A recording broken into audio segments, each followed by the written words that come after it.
மதுரை கவி சுவையேன் 899வது படைப்பு. தலைப்பு: நிதானமே இழப்பை தவிர்த்திடு.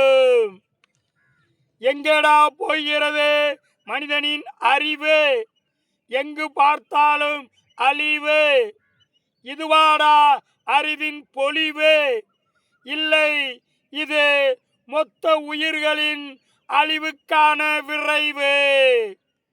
மனிதனின் அறிவு என்பது மகத்தானது.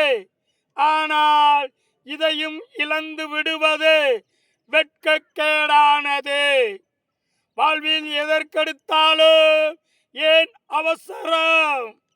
அதனால் என்ன நன்மைகள் நடந்திடும்? அவசரம் பிழைகளை செய்திடும். அது தன்னிலையை மறந்திடும். இழந்த பின்னே மனம் தவித்திடும். ஆனாலும் நிதானமே இழப்பை தவிர்த்திடும். பார்க்கும் விழிகளுக்கும் கேட்கும் செவிகளுக்கும் என் தமிழால் நன்றி.